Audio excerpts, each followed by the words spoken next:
ओम नमो भगवते वासुदेवाय नमः। छठा अध्याय सप्ताह यज्ञ की विधि। श्री सनकादिक कहते हैं, नारद जी, अब हम आपको सप्ताह श्रवण की विधि बताते हैं। यह विधि प्राय लोगों की सहायता और धन से साध्य कही गई है। पहले तो यत्न पूर्वक ज्योतिषी को बुलाकर मुहूर्त पूछना चाहिए तथा विवाह के लिए जिस प्रकार धन का प्रबंध किया जाता है उस प्रकार ही धन की व्यवस्था इसके लिए करनी चाहिए। कथा आरंभ करने में भाद्रपद, आश्विन, कार्तिक, मार्गशीर्ष, आषाढ़ और श्रावण ये 6 महीने श्रोताओं के लिए मोक्ष की प्राप्ति के कारण है।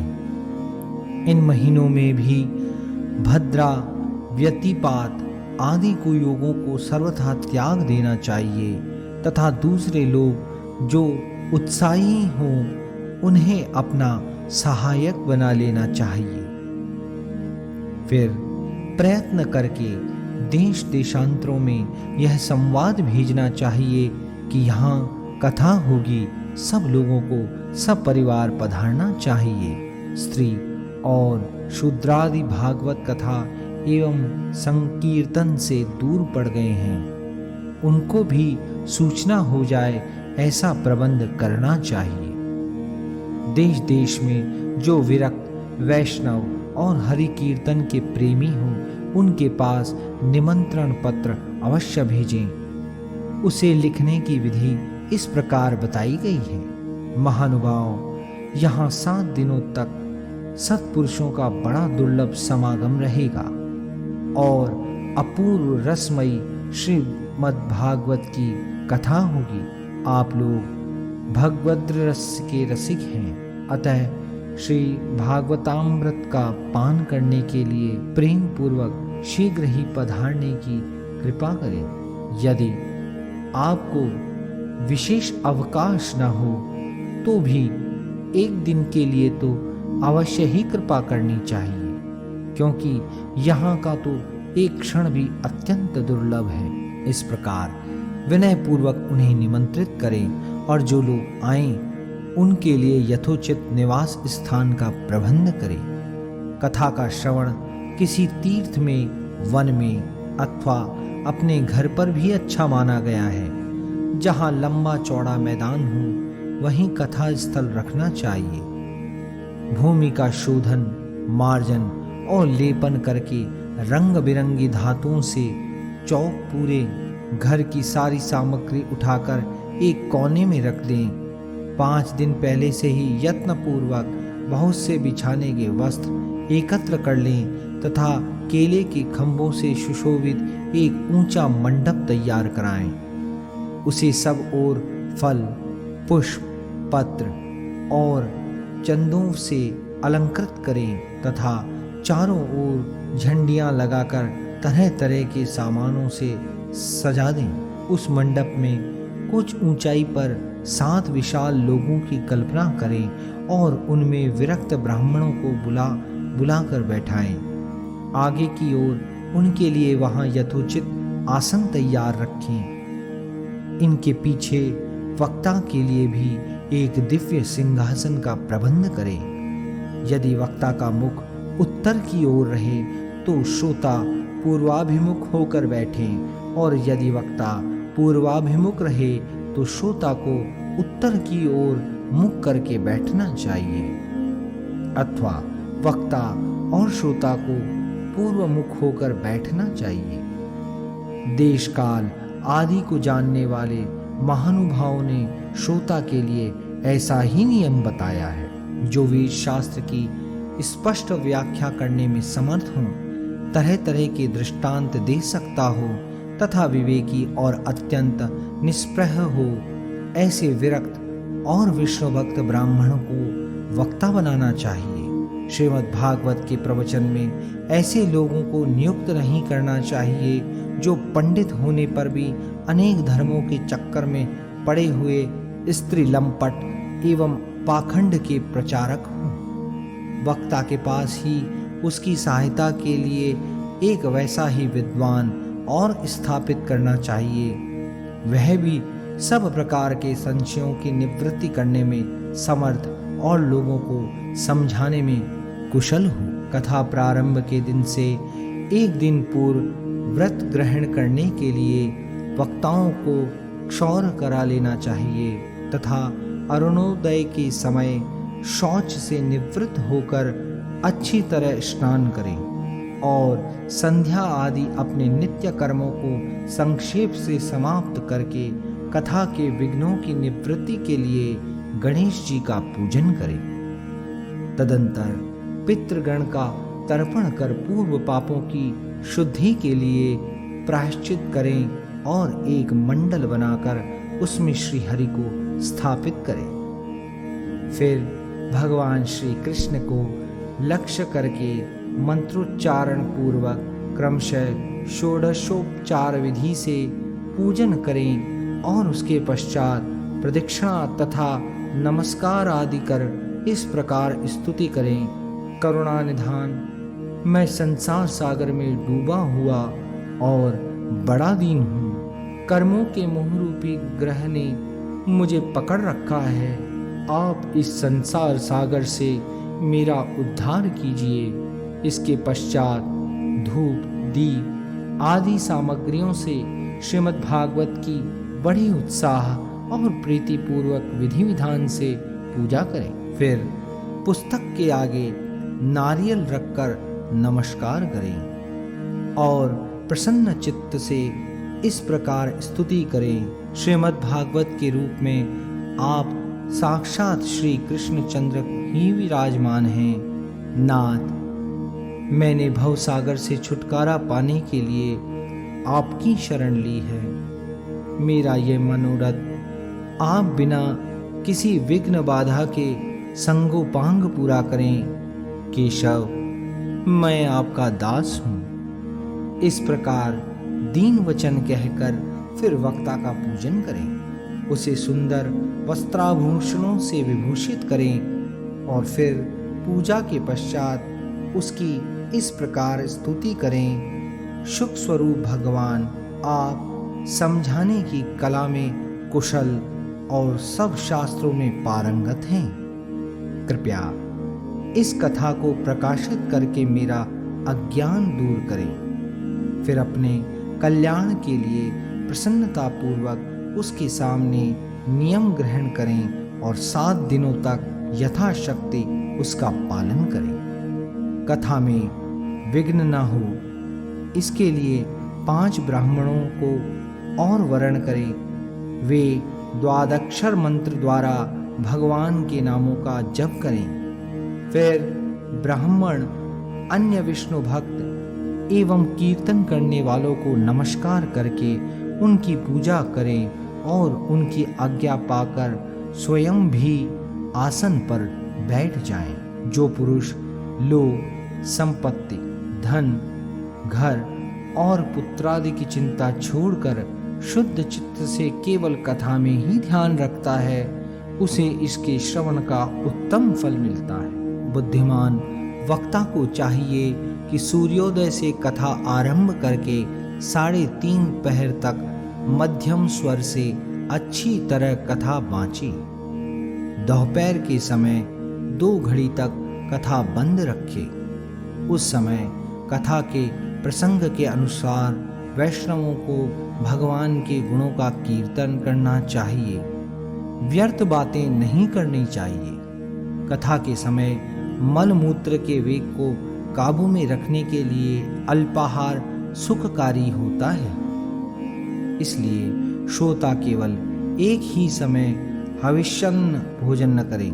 यदि शक्ति हो तो 7 दिन निराहार रहकर कथा सुने अथवा केवल घी या दूध पीकर सुखपूर्वक श्रवण करें अथवा फलाहार या एक समय ही भोजन करें। जिससे जैसा नियम सुबीते से सध सके उसी को कथा श्रवण के लिए ग्रहण करें। मैं तो उपवास की अपेक्षा भोजन करना अच्छा समझता हूँ, यदि वह कथा श्रवण में सहायक हो। यदि उपवास से श्रवण में बाधा पहुंचती हो तो वह किसी काम का नहीं। नारद जी, नियम से सप्ताह सुनने वाले पुरुष के नियम सुनिए। विष्णु भक्त की दीक्षा से रहित पुरुष कथा श्रवण का अधिकारी नहीं है। जो पुरुष नियम से कथा सुने उसे ब्रह्मचर्य से रहना, भूमि पर सोना और नित्य प्रति कथा समाप्त होने पर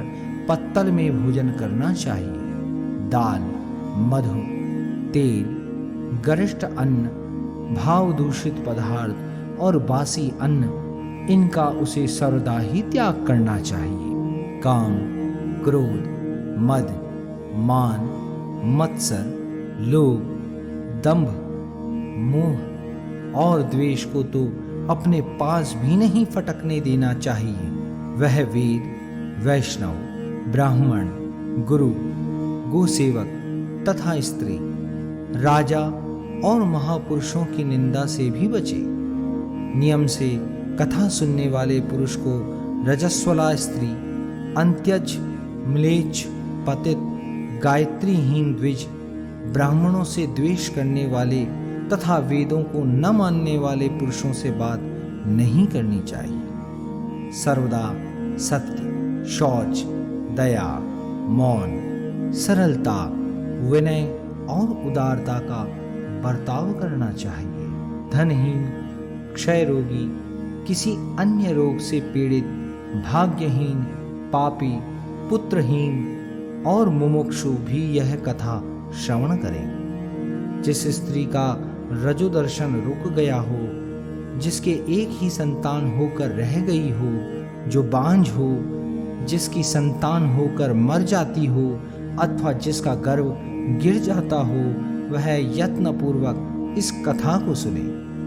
ये सब यदि विधिवत कथा सुने तो इन्हें अक्षय फल की प्राप्ति हो सकती है। यह अत्युत्तम दिव्य तथा करोड़ों यज्ञों का फल देने वाली है। इस प्रकार इस व्रत की विधियों का पालन करके फिर उद्यापन करें।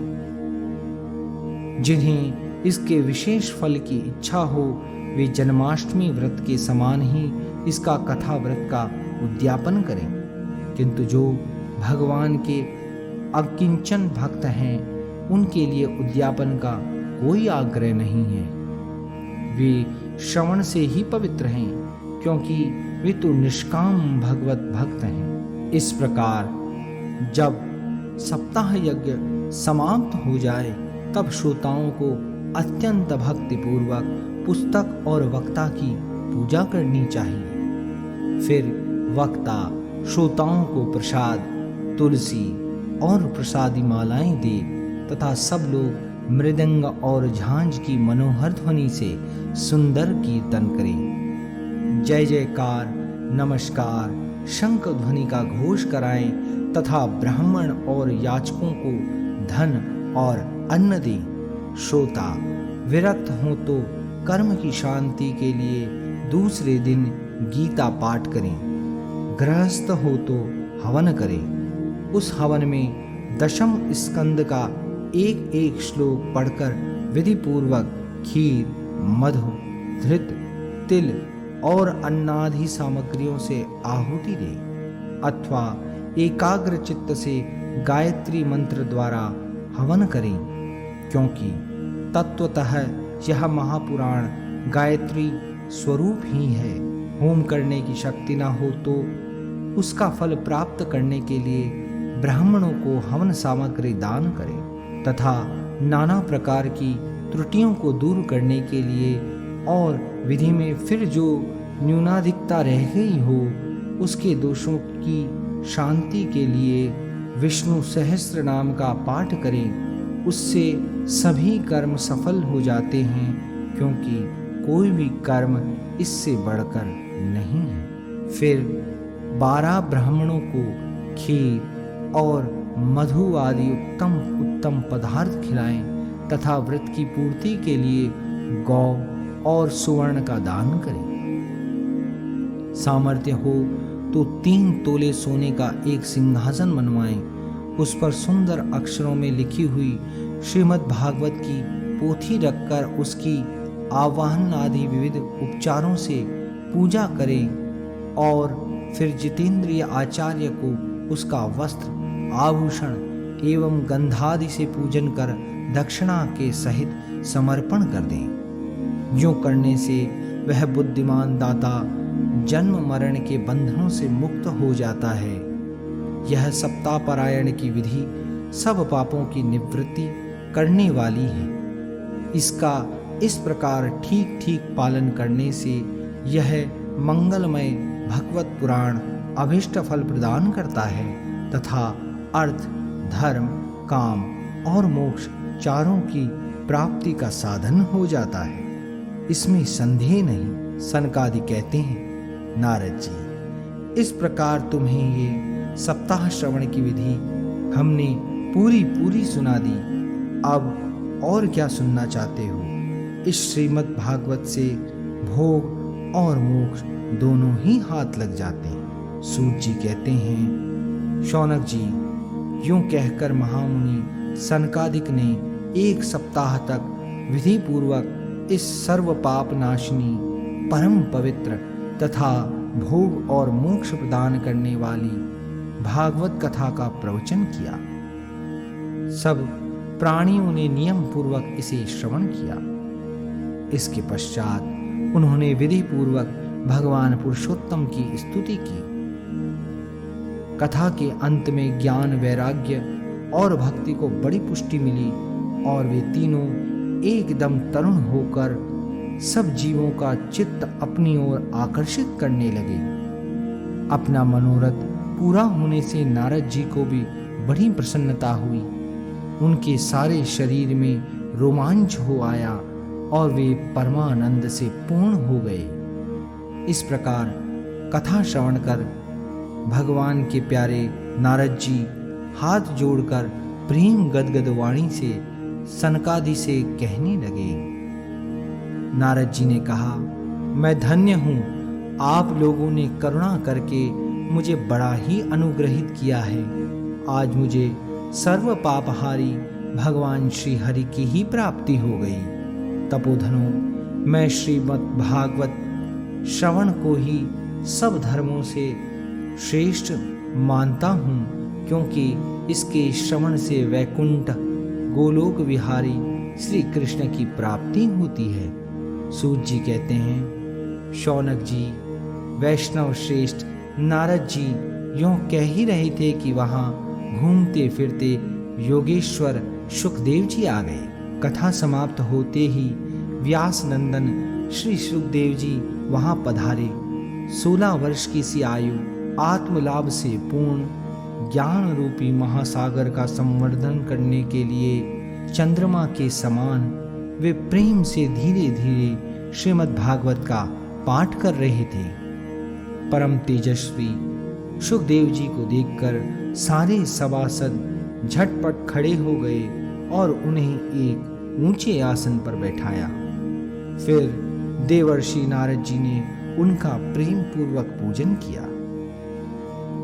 उन्होंने सुखपूर्वक बैठकर कहा, आप लोग मेरी निर्मल वाणी सुनिए। श्री सुखदेव जी बोले, रसिक एवं भावुक जन, यह श्रीमद् भागवत वेद स्वरूप कल्प वृक्ष का परिपक्व फल है। श्री सुखदेव रूप शुक के मुख का संयोग होने से अमृत रस से परिपूर्ण है। यह रस ही रस है, इसमें न छिलका है न गुठली। यह इसी लोक में सुलभ है। जब तक शरीर में चेतना रहे तब तक आप लोग बार बार इसका पान करें। महामुनि, व्यास देव ने श्रीमद् भागवत महापुराण की रचना की है। इसमें निष्कपट निष्काम परम धर्म का निरूपण है। इसमें शुद्धांतकरण सत्पुरुषों के जानने योग्य कल्याणकारी वास्तविक वस्तु का वर्णन है, जिससे तीनों तापों की शांति होती है। इसका आश्रय लेने पर दूसरे शास्त्र अथवा साधन की आवश्यकता नहीं रहती। जब कभी पुण्यात्मा पुरुष इसके श्रवण की इच्छा करते हैं, तभी ईश्वर अविलंब उनके हृदय में अवरुद्ध हो जाते हैं। यह भागवत पुराणों का तिलक और वैष्णवों का धन है। इसमें परमहंसों के प्राप्य विशुद्ध ज्ञान का ही वर्णन किया गया है तथा ज्ञान, वैराग्य और भक्ति के सहित निवृत्ति मार्ग को प्रकाशित किया गया है। जो पुरुष भक्ति पूर्वक इसके श्रवण, पठन और मनन में तत्पर रहता है वह मुक्त हो जाता है। यह रस स्वर्गलोक, सत्यलोक, कैलाश और वैकुंठ में भी नहीं है। इसलिए भाग्यवान श्रोताओं, तुम इसका खूब पान करो, इसे कभी मत छोड़ो। सूत जी कहते हैं, श्री सुखदेव जी इस प्रकार कह ही रहे थे कि उस सभा के बीचों बीच प्रहलाद, बलि, उद्धव और अर्जुन आदि पार्षदों के सहित साक्षात श्री हरि प्रकट हो गए। तब देवर्षि नारद ने भगवान और उनके भक्तों की यथोचित पूजा की। भगवान को प्रसन्न देखकर देवर्षि ने उन्हें एक विशाल सिंहासन पर बैठा दिया और सब लोग उनके सामने संकीर्तन करने लगे। उस कीर्तन को देखने के लिए श्री पार्वती जी के सहित महादेव जी और ब्रह्मा जी भी आए। कीर्तन आरंभ हुआ। प्रहलाद जी तो चंचल गति, फुर्तीले होने के कारण करताल बजाने लगे। उद्धव जी ने झांझ उठा ली। देवर्षि नारद वीणा की ध्वनि करने लगे। स्वर विज्ञान, गान विद्या में कुशल होने के कारण अर्जुन राग आलापने लगे। इंद्र ने मृदंग बजाना आरंभ किया। सनकादिक बीच बीच में जय घोष करने लगे और इन सब के आगे सुखदेव जी तरह तरह की सरस अंगभंगी करके भाव बताने लगे। इन सब के बीच में परम तेजस्वी भक्ति, ज्ञान और वैराग्य नटों के समान नाचने लगे। ऐसा अलौकिक कीर्तन देखकर भगवान प्रसन्न हो गए और इस प्रकार कहने लगे, मैं तुम्हारी इस कथा और कीर्तन से बहुत प्रसन्न हूं। तुम्हारे भक्ति भाव ने इस समय मुझे अपने वश में कर लिया है। अतः तुम लोग मुझसे वर मांगो।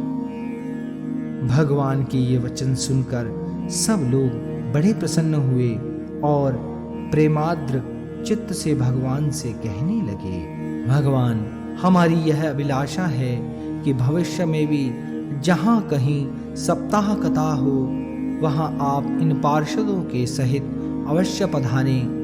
हमारा यह मनोरथ पूर्ण कर दीजिए भगवान। तथास्तु कहकर अंतर्ध्यान हो गए। इसके पश्चात नारद जी ने भगवान तथा उनके पार्षदों के चरणों को लक्ष्य करके प्रणाम किया और फिर सुखदेव जी आदि तपस्वियों को भी नमस्कार किया। कथा अमृत का पान करने से सब लोगों को बड़ा ही आनंद हुआ। उनका सारा मोह नष्ट हो गया। फिर वे सब लोग अपने अपने स्थानों को चले गए। उस समय सुखदेव जी ने भक्ति को उसके पुत्रों सहित अपने शास्त्र में स्थापित कर दिया। इसी से भागवत का सेवन करने से श्री हरि वैष्णवों के जो लोग दरिद्रता के दुख ज्वर की ज्वाला से दग्ध हो रहे हैं, जिन्हें माया पिशाच ने रोंद डाला है तथा जो संसार समुद्र में डूब रहे हैं, उनका कल्याण करने के लिए श्रीमद् भागवत सिंहनाद कर रहा है। शौनक जी ने पूछा, सूत जी, सुखदेव जी ने राजा परीक्षित को, गौकर्ण, धुंधुकारी को और सनकादिक ने नारद जी को किस किस समय ये ग्रंथ सुनाया था, मेरा संशय दूर कर दीजिए। सूत जी ने कहा, भगवान श्री कृष्ण के स्वधाम गमन के बाद कलयुग के 30 वर्ष से कुछ अधिक बीत जाने पर भाद्रपद मास की शुक्ल नवमी को शुकदेव जी ने कथा आरंभ की थी। राजा परीक्षित के कथा सुनने के बाद कलयुग के 200 वर्ष बीत जाने पर आषाढ़ मास की शुक्ला नवमी को गोकर्ण जी ने यह कथा सुनाई थी। इसके पीछे कलयुग के 30 वर्ष और निकल जाने पर कार्तिक शुक्ला नवमी से सनकादिक ने कथा आरंभ की थी। निष्पाप शौनक जी, आपने जो कुछ पूछा था उसका उत्तर मैंने आपको दे दिया। इस कलयुग में भागवत की कथा भवरोग की रामबाण औषधि है। संत जन, आप लोग आदर पूर्वक इस कथा अमृत का पान कीजिए। यह श्री कृष्ण को अत्यंत प्रिय, संपूर्ण पापों का नाश करने वाला, मुक्ति का एकमात्र कारण और भक्ति को बढ़ाने वाला है। लोक में अन्य कल्याणकारी साधनों का विचार करने और तीर्थों का सेवन करने से क्या होगा। अपने दूतों को हाथ में पाश लिए देखकर यमराज उसके कान में कहते हैं, देखो, जो भगवान की कथा वार्ता में मत्त हो रहे हों उनसे दूर रहना। मैं औरों को ही दंड देने की शक्ति रखता हूँ, वैष्णवों को नहीं। इस असार संसार में विषय रूप विष की आसक्ति के कारण व्याकुल बुद्धि वाले पुरुषों अपने कल्याण के उद्देश्य से आधे क्षण के लिए भी इस शुक कथा रूप अनुपम सुधा का पान करो। प्यारे भाइयों, निंदित कथाओं से युक्त कुपथ में व्यर्थ ही क्यों भटक रहे हो। इस कथा के कान में प्रवेश करते ही मुक्ति हो जाती है। इस बात के साक्षी राजा परीक्षित हैं। शुकदेव जी ने प्रेम रस के प्रवाह में स्थित होकर इस कथा को कहा था। इसका जिसके कंठ से संबंध हो जाता है वह वैकुंठ का स्वामी बन जाता है। शौनक जी, मैंने अनेक शास्त्रों को देखकर आपको ये परम गोप्य रहस्य अभी सुनाया है। अब शास्त्रों के सिद्धांतों का यही निचोड़ है। संसार में इस शुक शास्त्र से अधिक पवित्र और कोई वस्तु नहीं है। अतः आप लोग परमानंद की प्राप्ति के लिए इस 12 स्कंद रूप रस का पान करें। जो पुरुष नियम पूर्वक इस कथा का भक्ति भाव से श्रवण करता है और जो शुद्ध अंतःकरण भागवत भक्तों के सामने इसे सुनाता है, वे दोनों ही विधि का पूरा पूरा पालन करने के कारण इसका यथार्थ फल पाते हैं। उनके लिए त्रिलोकी में कुछ भी असाध्य नहीं रह जाता। श्रीमद् भागवत महात्म्य समाप्त। हरि ओम तत्सत। श्रोतागणों, श्रीमद् भागवत का महात्म्य आज समाप्त हुआ। यदि इस महात्म्य की कथा को सुनाते हुए हमसे यदि कोई त्रुटि हुई हो तो हम आपसे इसके क्षमा प्रार्थी हैं। यदि ये भक्तिमय प्रयास आपके हृदय को छुआ हो तो कृपा कर हमारे चैनल को लाइक, सब्सक्राइब और शेयर करना ना भूलें। अन्य वीडियो देखने के लिए आई बटन को प्रेस करना ना भूलें। धन्यवाद। जय श्री कृष्णा।